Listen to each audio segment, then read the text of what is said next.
Welcome into another edition of Inside Carolina's On the Beat. I'm your host, Tommy Ashley. We're sponsored by Johnny T-Shirt, JohnnyT-Shirt.com. Gentlemen, it is a new format of On the Beat to sort of create some more, as I said earlier, off the air human interaction from our fan base and our people in the chat. Shout out to everybody that's already in here. Apologize to folks that have been waiting for an hour because I had 8 o'clock on the YouTube stream for some reason. So appreciate everybody for sticking around. What we're going to try to do here is we're going to try to sort of bring the beat more to you guys and let Adam and Jeremiah and Evan talk about what they actually see on the beat that we don't get to see sitting at home watching on television. So we're going to do it this way. And if anybody has any suggestions, otherwise, I'm all ears. And that includes the three of you guys because y'all are what this show is all about. We're going to have a segment, Best Quote of the Week. For this show, we're going to do for the first 9 games since we've got that much to cover. But best quote. Oh, I didn't even realize it was first 9 games. Hey, yeah, you could. Well, even shit. though I'm gonna be honest, the best quote for me, if I pick one, was the other night. Not gonna say what it was, but it All was right, a good I've got one. mine chosen, but anyway, sorry to interrupt, TA. No, I got excited. we're gonna go first 9 games, and then we're gonna have best moment, whether it was on the floor, in the locker room, on the road, whatever, your best moment. And then we're going to have an anecdote from the road. And Jeremiah, I cut Jeremiah off earlier, full disclosure, because I want him to tell the story that he started to tell off the air. And then for the last half of the show, we're going to have a debate between these guys. They'll have to choose a side and defend it. I'm going to give them an option of which side they're going to have this time. But down the road, I'm just going to say, tell me why Paxton Wojcik should be the starting point guard. Something like that. Could be off the wall. It could be relevant. This week, it'll be pretty simple. Keep it easy for these guys. But anyway, fellas, are we ready? Are we ready to handle this? Because this is exciting. And I would say let's encourage as much audience participation as possible. Fire them off. Just whatever you need. Look, and I want critical in the chat. I want positive in the chat. I want questions in the chat. Get all in it. Say what you want. I'm slow with the ban hammer. I'm not John Bowman. John Bowman will ban you in a heartbeat. As long as the bots don't show up, we can roll and have some fun with this. So let's get right into it. North Carolina 7-2, lost a good ball game to UConn the other day. Adam, I'm not going to start with you because I gave you first dibs on the debate topic. Jeremiah, coming to you. Best quote you heard in the first 9 games of the season from a Tar Heel or otherwise? Yeah, for sure. Well, the one that I decided to roll with actually came the other night. We were post game in the locker room, obviously after UNC had lost, and clearly it's a game against the national champions and a team that's currently top 5, a team that's already put a lot of good tape on film, and so we're post game, and RJ Davis is sitting there, and there's kind of the scrum around him at this time. The locker room's relatively empty, just to kind of paint the picture in Madison Square Garden a little bit. Martin Bacot was actually to his right, but at this moment we're talking to him, and Armando might have actually left at this point as well. And so I actually I asked RJ, hey, you just played a game against the defending champions. They were able to compete with them at parts, but ultimately they won by double digits. And I'm like, what do you think this team needs to do to kind of get to that level? Or I think I asked them actually, how close do you think you guys are, to getting on that echelon that a team like UConn is? And so the quote that I have down, and I actually used in my story, he said, the first thing he said was, I think we're right there. And then he went on to continue, I don't think we're too far off. I think it's just the little things, but I'm confident in this team. And I think the interesting part of this quote is he said, I know we have a lot of newcomers, but what they bring to the table is something that we've been missing. So I think when you get that insight from RJ Davis, someone who's been around for obviously 4 years now, he's seen, I don't think he's ever been on a UNC team that started 7-2, and certainly not one that had 2 ranked wins 9 games into a season. So the reason that one stuck out to me is because, with the experience that he has, and obviously just fresh off of playing in a game where, you had 76 points against the national champion, and 76 points they scored also was a season low for them. So I thought that was an interesting one for him, just kind of, having the chance to measure themselves up against a team like UConn and, that being his immediate reaction. So that's why I ultimately picked that one. Yeah, I like it, and it's certainly relevant. And RJ, to your point, has been around long enough to know exactly what's needed there. Adam, elder statesman on the beat, give me a quote. Mine's still out there. Well, it's probably a good thing that I didn't know this was opened up to the entire season, because me, I probably would have had an impossible time choosing. I was even thinking about this summer when we were out there at the Armando Frosted Flakes NIL situation, and he said, we'll always love Caleb. It's just a divorce, but we've got kids together. That might be the best quote that has maybe ever been said in recent memory. But hey, how can you not choose one from Armando Bacot? I mean, this is a basketball team that has fantastic quotes in RJ Davis and Harrison Ingram. I love talking to these guys, even Okonkwo. But I chose one from Armando. Again, I thought it was of recent vintage. So I'm going to pop up my little Microsoft Word thing here, actually Notes app. So in a 3-minute and 11-second span after they beat Tennessee the other night in Chapel Hill, Armando said, among other things to me, that he'd only been sleeping 2 to 3 hours a night since they got back from the Bahamas, because he said he felt like he played like doo-doo. He said that it was a personal game to beat Tennessee for him and RJ, because he felt like Tennessee bullied them at Mohegan Sun 2 years ago. Again, this is all in 3 minutes. He said he knew he would be playing better once he got back to his kingdom, I guess Chapel Hill. And he also said that they were this close, and if nobody can see it, I'm holding up my index finger and thumb to getting Dalton Connect. Obviously, the dude for Tennessee that had, what do you have, 37 against 37. UNC the other night. We knew that Carolina was recruiting him or attempting to contact him. Armando said it was this close. Again, this was all in 3 minutes and 11 seconds. But the quote that I chose was, he had said earlier, I heard him when I was going over to where Armando was. I thought I heard him say we wanted to put people on notice. So I asked him when I got over there, I was like, did I hear you right on that? And he said, definitely that was our goal, to put the college basketball world on notice. We didn't like the outcome in the Bahamas, and we felt like we kind of left a lot of money on the table. And as he said, we felt like we left a lot of money on the table. He had this grin across his face that was a mile wide, because it was a wink wink to some of us who may or may not have seen some of the Tar Heels in the casino down there at the Atlantis Resort. And I mean, I don't want to air anyone's secrets here, but some people, maybe the big man, did lose some money down there a little bit. But I thought that was amazing. We felt like we left a lot of money on the table in the Bahamas. So that was the quote I chose. That is Armando. Hey, but you can say that. You can say that when you're, what, 24, 25 years old too. So, hey, it's legal. He's the man. I mean, some of the older people that have been around a while, I've talked to some of them recently, and they're like, "Yeah, it's really going to be bad when Armando leaves," from just a reporting standpoint. So there's no question he's not comfortable with, and he doesn't dodge a question. And then he gives you, get the twinkle in his eyes and gives you one of those. Left a lot of money on the table. So thought it was hilarious.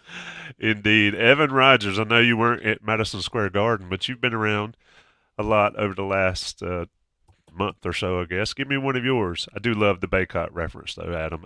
Those type guys are hard to come by in this day and age, especially when everybody is trying to cancel people out for saying silly stuff and all that. Bacot's definitely one of a kind. Evan.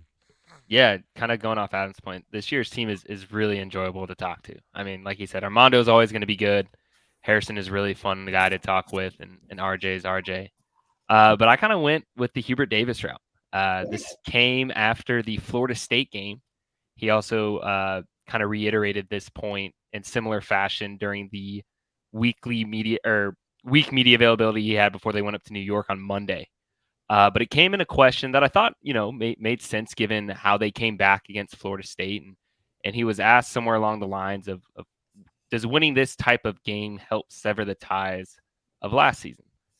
And Hubert Davis went on to say, "This is this year's team. I'm not thinking about my first or second year.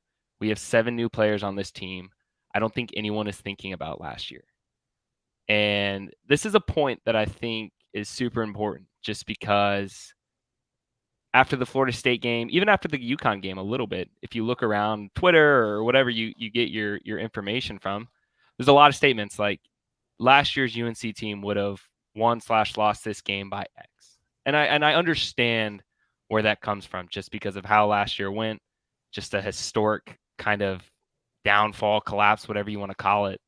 But I think it's important to, 9 games into the year, kind of let this year's team build its own narrative and kind of form its storylines and kind of make its own mark. I remember Armando saying last season, toward the end of it, this might have come after they lost to Virginia in the ACC tournament, or it might have come during the summer, something like that. He basically said last year was just a big hangover. Kind of people always talking about the magical run they went on and how they couldn't replicate that. And it's something that I think this year, fans or viewers or anything along that kind of need to shy away from, and kind of just, they have 7 new guys. They lost 9 scholarship players from that team last year. A lot of those guys in the locker room, don't even really understand the behind the scenes of how last year went down. So I think it was just a kind of an important point that Hubert made, to kind of just allow this year to kind of build its own narrative off what they're doing this season and not what they're doing in comparison to kind of how last year went. And it kind of also showed, I think this year, if you listen to Hubert and how he's talking and handling specifically in his media availabilities, you can kind of sense he's taking more of a coaching control in a way. It seemed like the last 2 years, maybe there were times where it felt like he was maybe the spokesman or just trying to keep all the parts together. But you can kind of see a different approach from him and a growth this year that I think has really paid off.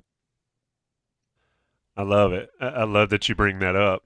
I mean, this team has had to answer questions. Last year, they had to answer questions about the year before.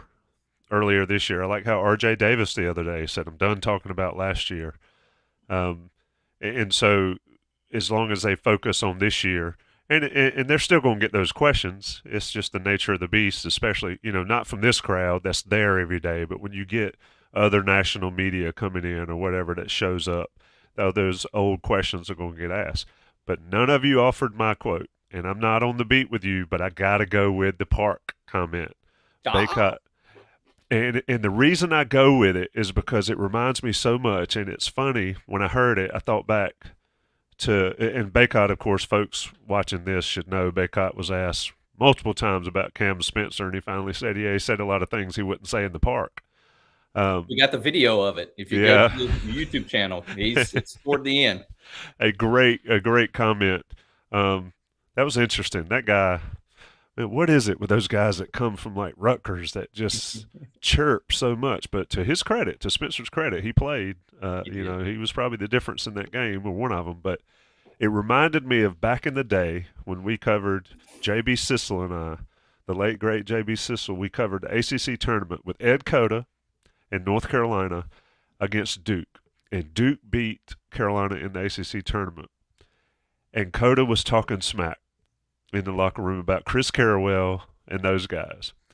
And the locker rooms in Charlotte or wherever we were side by side. So we were like, "What'd you say, Ed?" And Ed said something. So we walked over to Duke's locker room and said, "Oh, Chris, Ed just said this." And I wish it was like it was today, where everything's on the internet, because it was hilarious, those guys going back and forth with dudes like me carrying old tape recorders like this right here. Well, I don't have it, with a little mini cassette, going back to get them to talk back in the fun days. Ed Cota, somebody in the chat said, Bacot, say national treasure. Ed Cota was a national treasure back in the day. Anyway, I like that segment because I like the fact that you guys get to say what's relevant to you, and it matters when you're covering these things. So let's go to the best moment on the beat. First 9 games. Evan Rogers, you're first. I put you on the spot. Oh, man. Come on, man. You got to go fast.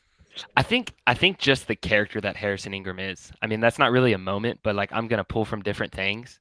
Wait a minute. Chat, is that a moment? No. Wait, let me explain. There's might be somebody's MVP pick for the first. There's going to be some moments. So it was after Let's not break the rules. Riverside. That was the game right before they're going to the Bahamas, and he's talking and answering questions. And Seth Trimble just finished and was walking out. And for people that don't know, we talk to these guys in kind of a, I don't know, they get set up at these tables in a big room, and you can go bounce around any guys you want. So Seth is leaving, and Harrison's in the middle of answering a question, and he kind of peers and sees that Seth's leaving. He's like, "Hey Seth, like, you know, we're getting on the water park first thing we get down to the Bahamas, right?" And Seth was like, "Oh yeah." And then Harrison goes right back, you know, mid answer just to answering the question again.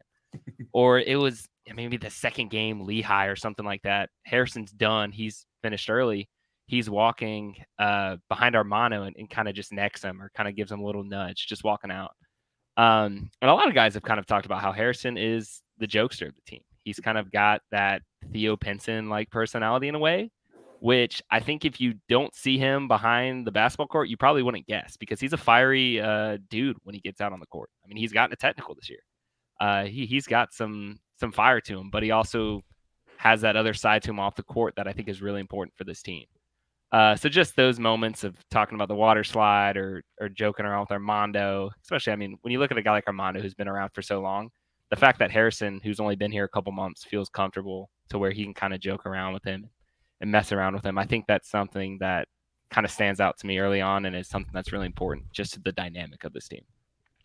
I agree with that. Jeremiah, give me a moment that stood out for you in the past month.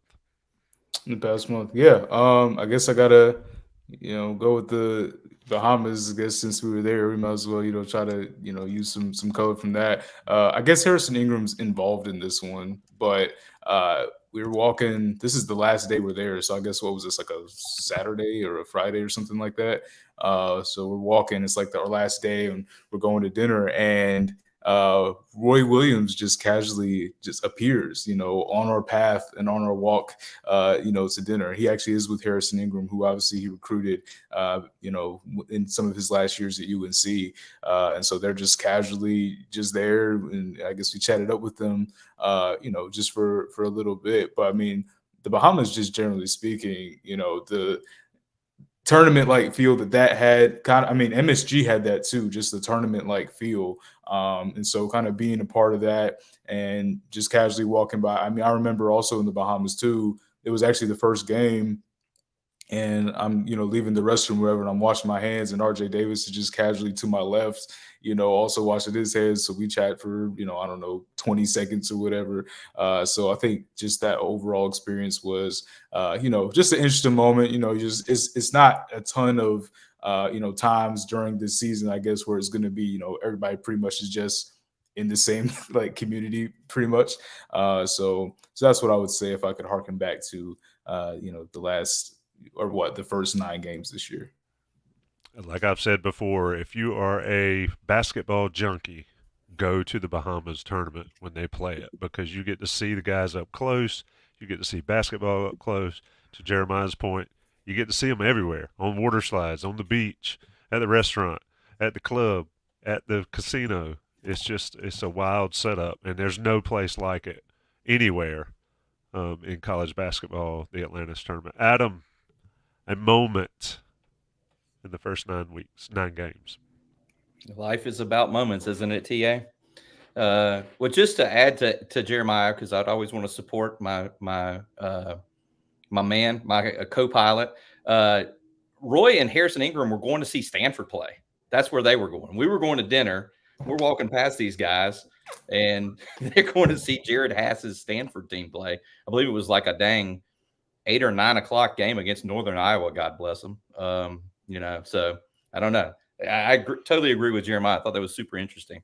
My moment is going to be sort of a collective thing about the Big Apple, and it's going to start with just let me take you there. I thought it was super enjoyable after UNC beat FSU Saturday in the ACC opener. They have the 22-0 run in the second half, which is unbelievable, just a tidal wave.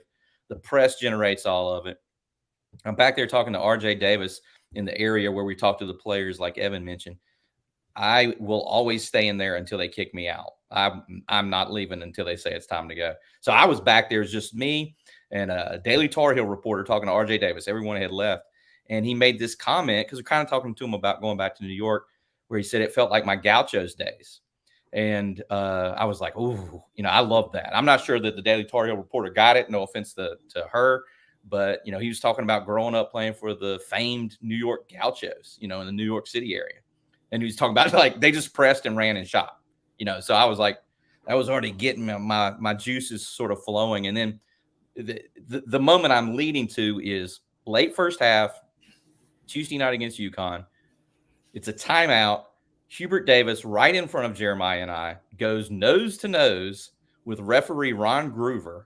I'm not sure the TV audience saw it. We tweeted about it because they're probably in commercial. But Hubert really ripped into him. And it was just so cool to see the passion pouring out of him. And this is right after Bacot had been hit with the technical. Cam Spencer had been hit with the technical. Like, stuff was really starting to, like, get juiced up. I mean, it's just, I might not have the vocabulary capable of describing what it's like seeing a big game in Madison Square Garden and the yells from the different parts of the arena. Like when Bacot, that's a follow dunk when he got the technical. Oh, from one side where the Carolina people are, the yells, there's just nothing like it. The yells from, for a three for UConn. They were chanting UConn, Huskies. And then Carolina's got Tar Heels. I get goosebumps. But the intensity was ratcheting up. And it was like, okay, here we go. This is on. And there's a timeout. I think it was 45.3 seconds left. And Hubert just screamed in Ron Gruber's face for a long time. Not long after that, they go to the locker room for halftime. Hubert is walking right past us and ripping his jacket off. So that's my moment, at least from the last week, where I was like, dang, we've got a great vantage point here. And it was just cool to see. The game was awesome in Madison Square Garden. The games in the Bahamas were great. The FSU game was great, but like sort of where everything was just, you could feel the electricity like really getting cranked up. And then that thing from Hubert where, they sent the other coaches in there to the huddle to talk to the team while Hubert and Ron Groover's like the guy who does Final Fours. I mean, he's a known dude. And he sat there and took it from Hubert, which I kind of applaud Ron Groover a little bit before. He allowed, the big time guys will sort of allow people to yell at them a little bit until they'll say that's enough. He let Hubert go off on him. And Hubert did go off. And I thought the passion and the fire from Hubert there was pretty cool in that whole scene. 20,000 people, 2 shades of blue. It's pretty freaking awesome. Yeah, that's awesome to hear. And that's what folks watching on TV don't see, Adam. And that's what's so cool when you guys get to be down low on press row or whatever. You can see that type of interaction. And, credit to Groover for letting him do it. I think Groover was also in 2016 Final Four against Villanova. Was he? I think, he was one of those guys. He's done a bunch. He does a lot of them. But when you get the hand, and this is from my coaching experience, when they give you the hand and say that's enough, it's time to hush. And until you get that, you're pretty free on it. Let me talk about Johnny T-Shirt, JohnnyT-Shirt.com. They sponsor this podcast, another Inside Carolina podcast. And, of course, they're friends of you, the premium subscriber of Inside Carolina. You get 10% off. Christmas is still going on. They've got the 12 days of Christmas going on now at Johnny T-Shirt. Different sales, different deals every day. You get 10% off your order. They'll ship it to you. You're probably pushing it. You can still get your stuff at home, I believe, but you need to get to Johnny T-Shirt on East Franklin Street if you can, or get online and do it tonight. And tell them you're an Inside Carolina person. Give them the code and get that premium subscription discount. It's worth it. And if you don't want that discount, then think about all the premium stuff you get at Inside Carolina. Take care of them. They take care of us. Johnny T-Shirt, JohnnyT-Shirt.com. Okay, guys, stories from the road. Now, these are ones, y'all have shared some good ones already, but I want to hear some that maybe nobody else would see, or maybe inside baseball, inside Carolina stuff. And Jeremiah, I'm going to let you go first here.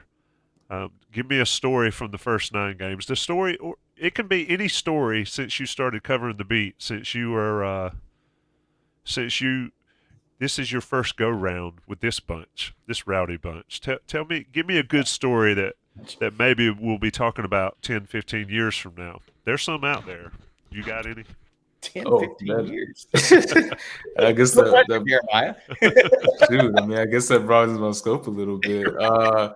Yeah, I mean, the one that I had here was from last week, but I guess we could kind of think of something else. I know. I mean, shoot. I mean, one that was kind of interesting when I was when we were in Charlotte for the South Carolina game. I actually had one of my friends, or a couple of my friends, a couple of my former roommates from college.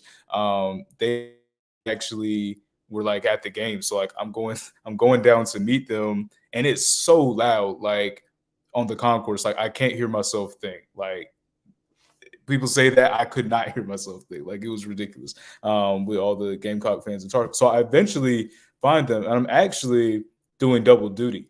So I don't really know exactly where they're sitting because I'm going down to talk to Tez Walker's grandmother because this is obviously when all of that was still going on. So I go down to talk to Tez's grandma, and obviously Tez's uncle is there as well. And so I go and I'll talk to her, and then I'm like, all right, like I'm gonna go find Matt and Hampton are their names. So shout out to Matt and Hampton. And so I find them, and they're like kind of, they're standing, they're probably like in the middle of their row.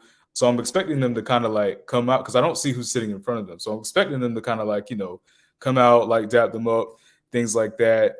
So they come and they don't like actually come all the way out of the row.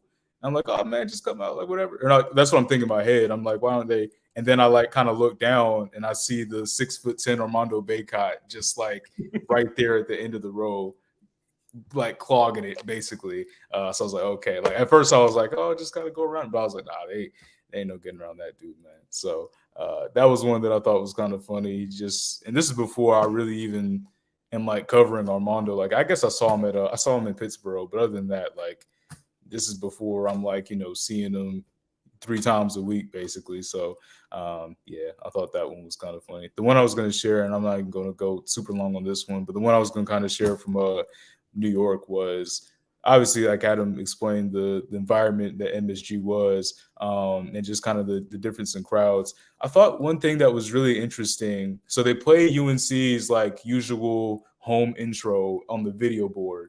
But instead of playing the usual kind of like warm-up song that they come out, or the lineup song they come out to, they made a very interesting choice. They played California Love by Tupac in a game that was at MSG. They're out here playing West Coast rap. I'm like, all right. And I love the song, so I'm like, I'm not tripping, but I'm like, that's an interesting choice.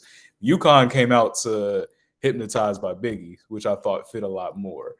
So I don't know why UNC didn't either go with, a New York song, maybe like a New York State of Mind or something. They could have either did that or they could have just picked a North Carolina song, like some P.D. Pablo or something. But I thought that was a very interesting song choice by North Carolina. You can't go wrong with Tupac. So You can. Evan, give me an anecdote from being an intern at Inside Carolina for I guess over half a year, or for a good 8 months now. He's always been Yeah. in spirit. I know. I feel like you're going to be the young Padawan and be the old man one day, like the rest of us. That's a great nugget from Jeremiah, by the way. He's taking me right back there with it. We were like, wow, they are playing Tupac. They're playing California Love in New York City. In New York City with right, UConn right, and North Carolina playing. Right. It was weird. It was interesting. And then they bring out the King of New York for UConn. I mean, it's Biggie. Anyway, sorry. When he was saying that, it transported me right back there. Okay, I'll shut up. Sorry. Yeah, my trips on the road are limited so far, but one of the fun ones was, as Adam liked to call, the intern field trip. This goes back to football season, the Georgia Tech game in Atlanta. So it's me, Adam, and Jalen, who's the video intern with Inside Carolina, and just those. I mean, the whole 48 hours. It was unbelievable. I mean, we get off the plane in Atlanta. We're going to the rental car service, and were we supposed to have an SUV? Is that right? Correct me if I'm wrong. Probably. Something like that. We're supposed to have an SUV. Yeah. And they didn't have them left. So they, give us a different car. We don't really know what it is. And we walk up to the parking garage where the rental cars are, and it's a red Dodge Charger. Just like a hot rod car. essentially. I mean, look like Vin Diesel should be. so we're driving that around the whole weekend, and it's hilarious. I mean, just the car in itself. You can imagine Adam driving it, and then Jalen and I, 2 young guys in the car. So it's just the whole scene itself is hilarious. Then the Saturday morning before the Georgia Tech game, which is an 8 p.m. kickoff, the legendary Jim Hawkins, as some people might know, the longtime photographer at IC, his brother lives in Atlanta. And we go to brunch at his brother's house in the morning, and it's just amazing. I mean, incredible. So that's that. Obviously, the game in itself was crazy. The post-game press conferences after the game took place in Georgia Tech's weight room. I mean, we've got Mac Brown talking, and Cedric Gray and Drake May waiting, and they're sitting on like bench presses, squat rack areas. I mean, you can't make it up. Mac's just completely disheveled. Like, yeah. I mean, it's just an unreal scene. I mean, you have Mac talking in this makeshift corner, and you have Cedric Gray looking like he's getting ready to bench 225 or something. I mean, it's just it's ridiculous. And then I'm not going to go too far into detail, but there was a struggle to return the rental car the next day that I'm not going to go too deep into because Adam might get in trouble. You Okay, so the walls may have been broken. It was ridiculous.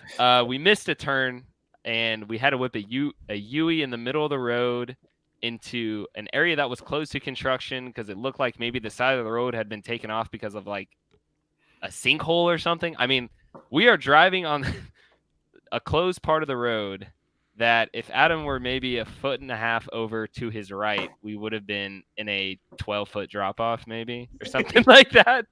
And this is all while... we check into the airport and we're getting on the airplane as last call is going on. I think we got there like 10 minutes before the flight took off. We tight-roped it like Antoine Green in the corner of the end zone at Duke last year is what we did. Because it was a sinkhole. Yeah, it was a little it was a little anxious. It was crazy. All while being on about 3 hours of sleep after the game because we flew out early in the morning. But yeah, just that whole weekend in itself is definitely something that I will probably remember for a long time. What cracks me up is folks think it's so glamorous. Oh, you get to cover games. You get to cover games in the Bahamas and MSG and all. It is such a glamour-filled job. Adam, give me a quick story. I know you have a ton of them. Pick one to share with our folks that they'll find humorous because I've heard a few. I love these. These have been great. And again, I think it's actually good that I was thinking this is just from the last week because I mean, I might have been on information overload. But so anyway, this for whatever reason, this is the Armando and also college basketball show out of my 40-year-old brain over here. So this is going to be the day that we arrive in the Bahamas, which I think I have mentioned that, we get to the Bahamas. I mean, obviously it's 80 degrees and absolutely gorgeous. We take a taxi from the airport out to the Atlantis Resort over to Paradise Island. Literally, Paradise Island is the name of the place. We get there, we're in line to check in. I mean, we've been in the place 5 minutes, and the first person we see that we recognize is Armando Bacot walking through the lobby of the hotel.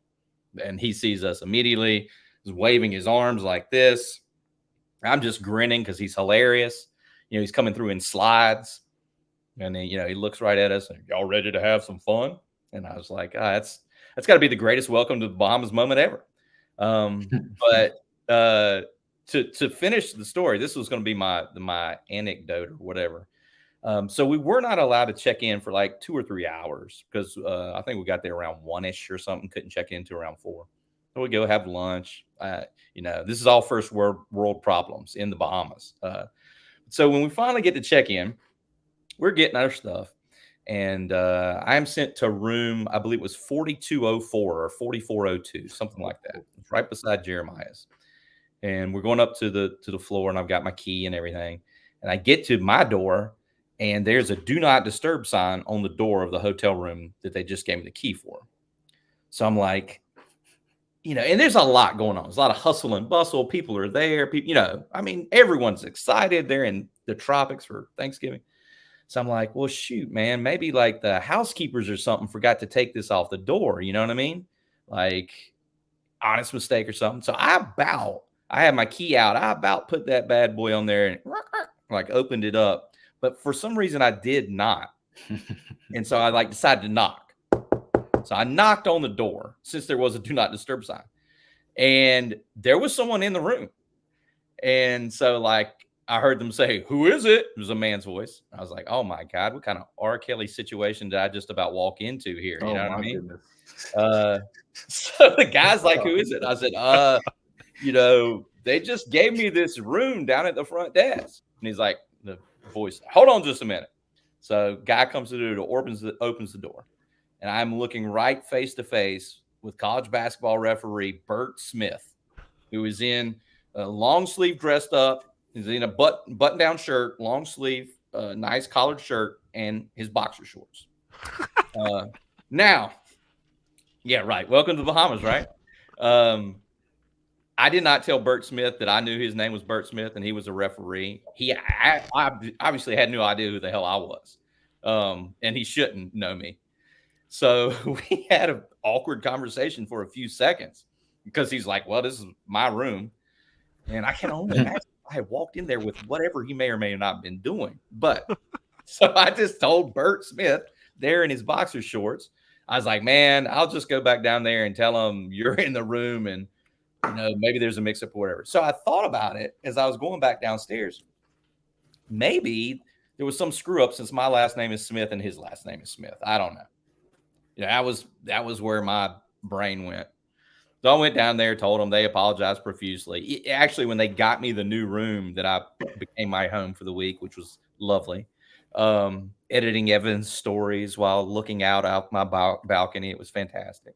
The lady went into the room first to make sure there was no R. Kelly shenanigans in there. It was clean. She gave it, this room is clear, poltergeist type blessing. And that was my room for the rest of the week. But if you Google it, Bert Smith referee, you'll see him. Yeah, I'm sure people who have been to the Dean Dome recognize him. He's another known dude.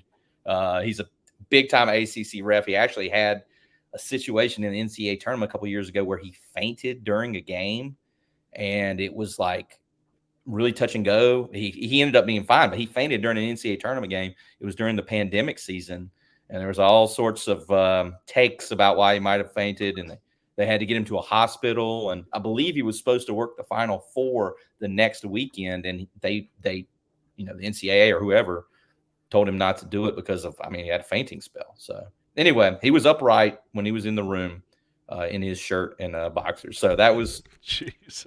that was, and of course we saw him throughout the week. I think he reffed Jeremiah. I think he reffed the UNC Villanova game, right? I think he did. Yeah. He may have done more than one UNC game, but anyway, me and You Bert could have been Smith, like, "Get out of my room." At the Atlantis Resort. Adam tried to. I can see the headline: Inside Carolina writer, referee. There's no telling. I'm Referee, maybe hit me over the head with the iron or something. So I'm trying to come in there, drug you into the room. Yeah. So anyway, that happened the day we got down to that place has how many rooms? It literally has thousands of rooms, and they hook you up with one.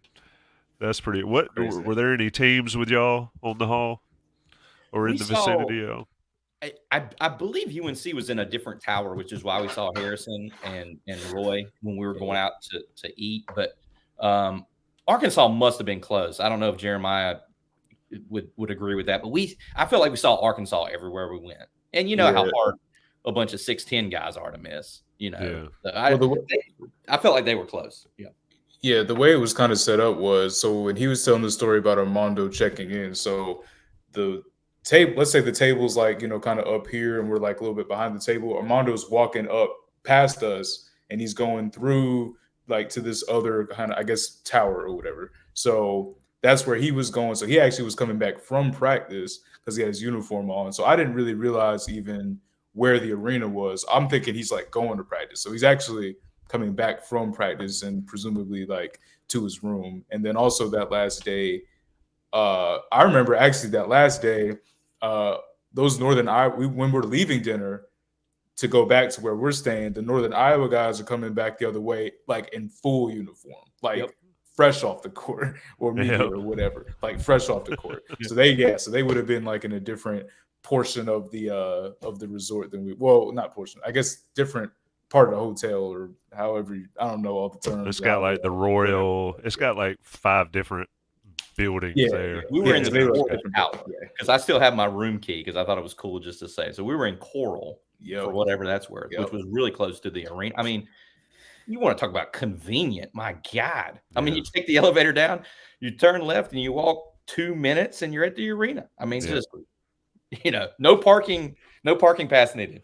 It's a fantastic place. I say it again. It is a fantastic place to see some college basketball. All right, guys. Here's the debate portion. People in the chat, you need to listen up. Sean Crawley, you've been all over the chat. I need you to be my judge number 1.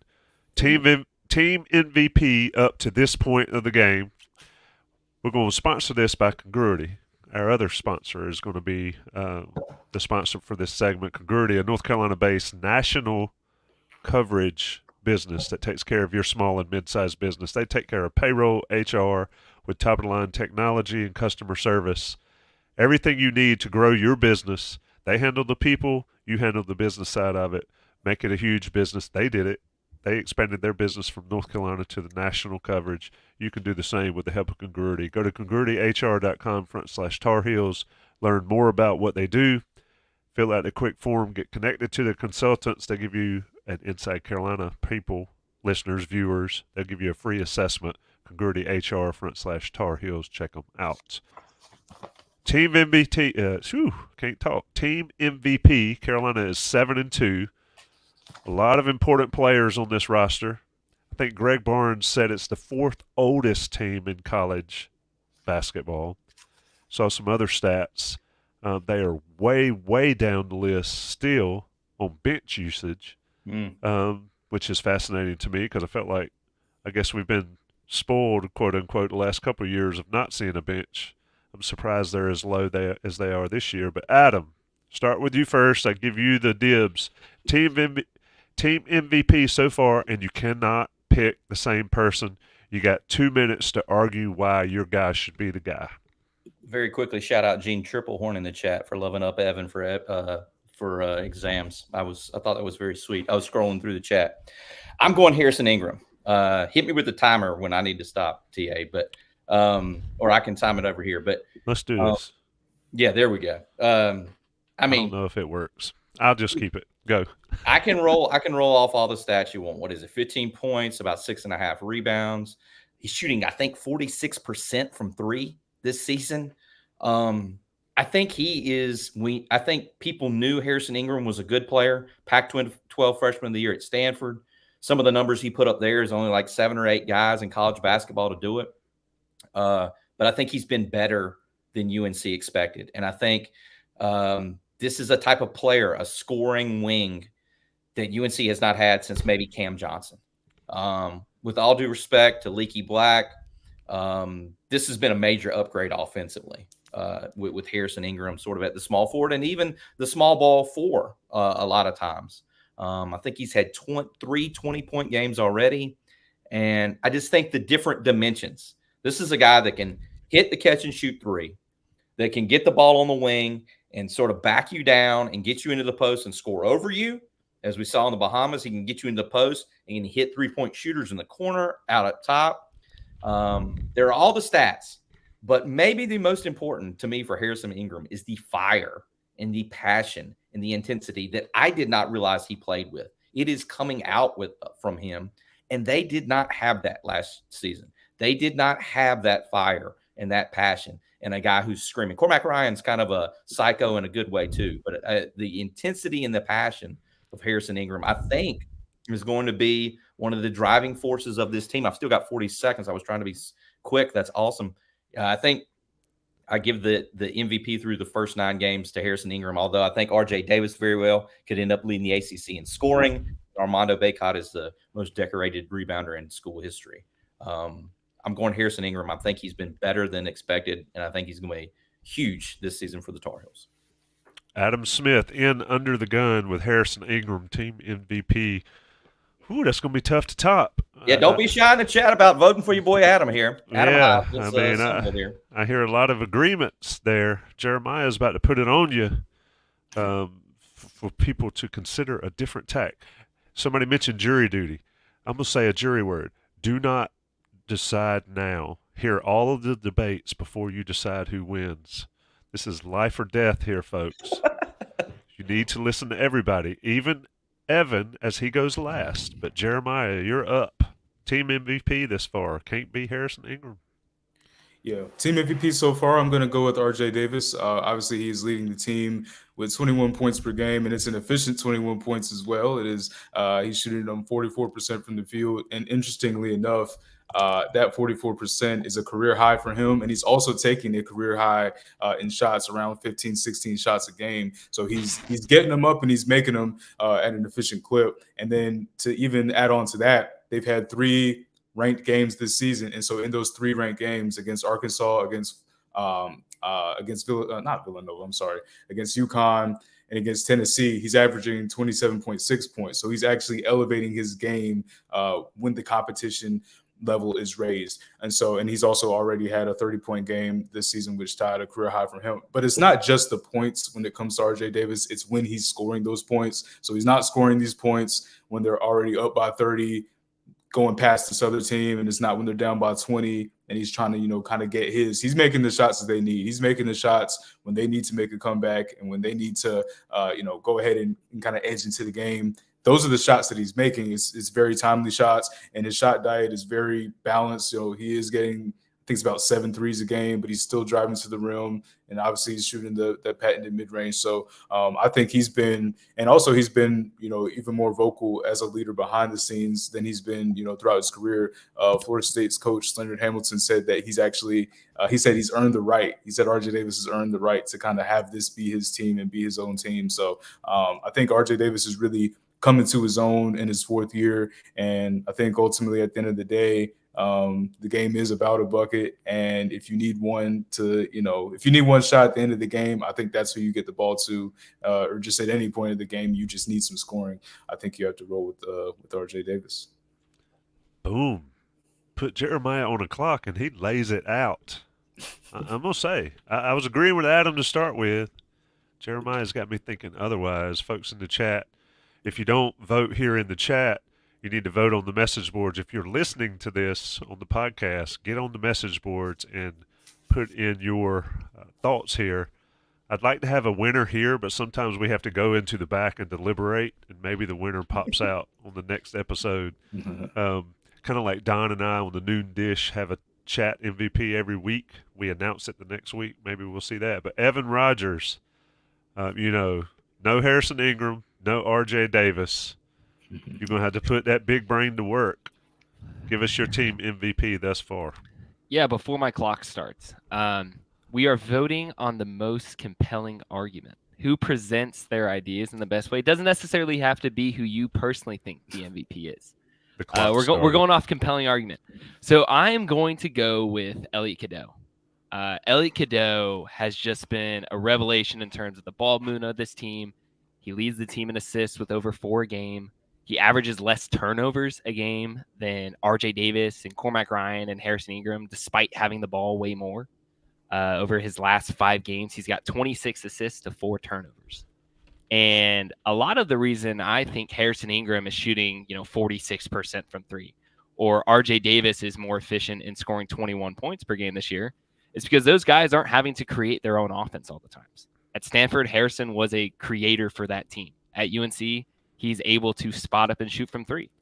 RJ Davis was a creator for 3, or mostly 3 of his years at UNC. He has the ability now to be a catch and shoot kind of guy.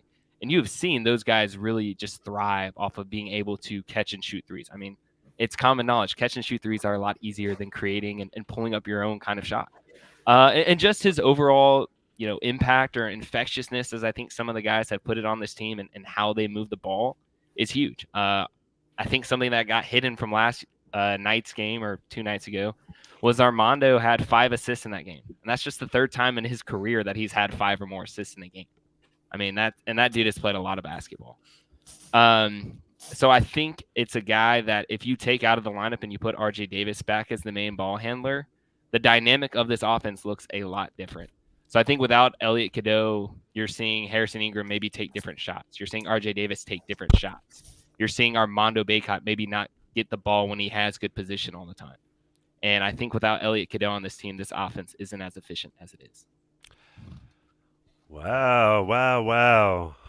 So we have Adam Smith with Harrison Ingram. We have Jeremiah with R.J. Davis. We have Evan Rogers. Evan Rogers is even bringing the Daily Tar Heel folks out into the chat to come see you, man. The guy is just he's got fans, folks, and he's going with Elliot Shelby Cadeau. Swanson. That's awesome. We love it. I know, really. Shelby in the chat. I mean, it's just it's a party in here when Evan joins. And I must say, compelling argument. Why are you turning red, Evan? I mean, man, this is Evan's show. Compelling argument wise, I would give Evan the debate. No, I can't say it. Adam Smith I'm the old guy. I'm going old. No, I think for the fans watching, and you guys make a good point. Let me ask you this, Adam and Jeremiah and Evan. Can either of y'all disagree with what the other talked about? I don't think you really can you, Adam? I mean, look, I'm a team player. I loved Jeremiah's line where he said, at the end of the day, the game is about a bucket. I mean, that's well said. Obviously, I think my presentation was really good, especially from a charisma standpoint and a delivery. And I mean, I love Evan like my own son. That's how I'm raising him. Elliot Cadeau is a defensive liability, Evan. But I applaud Evan for that took some stones to go for Elliot Cadeau over Bacot. I'm gonna get to that in a second, but continue. The fact he's a defensive liability? No, the idea of not going to Armando. Okay. All right. Well, go ahead. Well, I think it's telling to this team that none of us mentioned Armando, and I guess I could have gone his way. But, I think people are coming to realize, and I think Armando has said he's missed some bunnies that he would like to have back, but I think Armando at his peak and when he's best is when he's a garbage man, like he said, cleaning up on the offensive glass, when he only has to make, one concise move to get to the bucket. Like Armando is not this polished Drew Timmy like of a big man where you want him probing around and backing down and just having to do all these moves. And I think that last year there were points in the season where they were relying maybe too heavily on Armando to be the offensive creator. And the fact that they have creators in RJ and Harrison and even Elliott to an extent when we're talking about distributing the ball, I think that has led to a lot of their success this year offensively and why they are 7-2 through 9 games. So I think, when some people are like, Armando needs to get more shots, or Armando needs to get more shots, maybe it's a good thing that Armando's role in terms of being the main focal point is not as heightened as it is this year. I think offensively, if Armando is held to cleaning out the offensive glass and if he gets deep position in the post, dump it down to him because he can drop, step, and finish over a lot of guys. But the fact that they're not relying on Armando to, back down a guy with 5 dribbles and shoot a hook shot, which I don't think is his strength, I think is a big reason why they've taken a step forward this year. Let me ask you this. I love Armando to death. Just really quick. I love Armando to death. And I think he's been I think he deserves to have his jersey in the rafters of the Dean Dome. But the fact is, and it's an unfortunate fact, this is his 5th year. And he, like Evan was just saying, he does not have a post game other than to turn and to go over you with strength and the length that he does have. And he does not have much explosiveness. I think he should have more post moves at this point in his career, just to be honest. And there were a couple of those moments the other night. I think he was 4 for 12 from the field against UConn. The length really bothered him. Obviously, that is elite. UConn is an elite team. They have the length inside. They have the shooters on the wings. They have the playmakers up top. They very well could go back to back. But Armando had at least 2, I think, of these just wild shot put jump hooks. It looked like he was doing the shot put that did not have any chance of going in.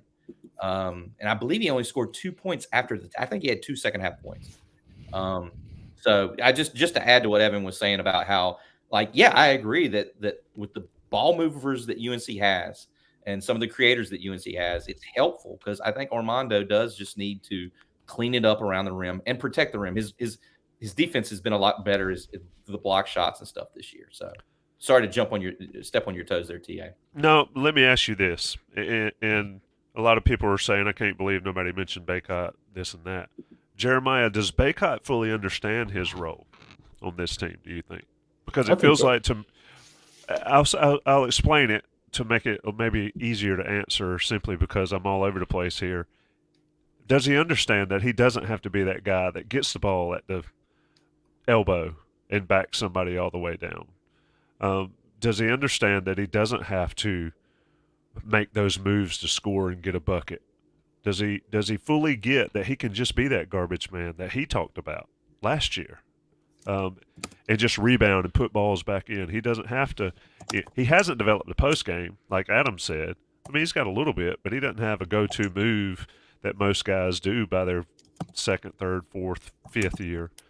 Do you think he fully understands his role on this team, Jeremiah? Well, I mean, for those of us who read the Inside Carolina coverage, man, Adam Smith he had in the lead of his story that he told RJ that this is his team this year, and so I think Armando. I don't know that he's worried about. I think when you already have the rebound record kind of clinched, and that's going to end up being an unbreakable record, as he goes through a fifth year. I mean, he already beat it in the 4 games, so that's going to end up being just an unbreakable record. And then when you also have been practicing the whole offseason with, RJ, but then you also see the things that Cadeau can do, and then the offensive, surprise that Harrison Ingram has been so far.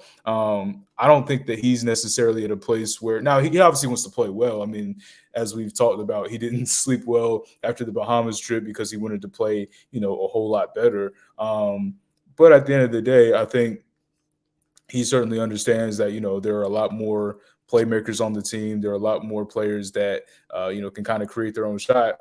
But at the same time, like if you give him the ball inside in the post, he's going to look to score. That's always what he's done. You don't necessarily want to live and die by the three, especially if he has it going. There have been some games today. There have been some games this year where he has had it going, and he is shooting pretty efficient from the field. And he's also been shooting the free throws really well this year as well. So it's actually been advantageous for him to, kind of get the ball, try to go up. So yeah, I would say that he understands his role. I would say even the way that he's playing, he's actually second on the team in scoring, believe it or not. He's edging out Harrison Ingram right now. He just barely edging him out. I think Harrison Ingram he might finish second in scoring. Ingram probably that is, but I would say that he understands. I mean, sure, it might be a little bit of a process getting used to that. But just with the different playmakers they have, I think it's shaping itself out. It's an interesting take. It's an interesting debate tonight here on the Beat Live. 3 different beat writers. They had to pick 3 different guys, but 3 compelling reasons and arguments for each player. So Adam Smith, Harrison Ingram, Jeremiah Holloway, R.J. Davis, and Evan Rogers. Elliot Cadeau, post your winners and your thoughts on the message boards on Inside Carolina. You can do it on the free board or on the premium board. Let us know who made the best argument and who's right, in your opinion, here on the Beat. It's a fun show. We talked about it would be a faster paced show. I felt like it was. It still lasted an hour, taking an hour, but I think it was well worth it here, and it was enjoyable to hear you guys talk about stories from the Beat that the common man doesn't get to see, the common man or the common lady doesn't get to hear, doesn't get to see. I especially love the ones that you get to see from being up close on the action, that folks just don't see.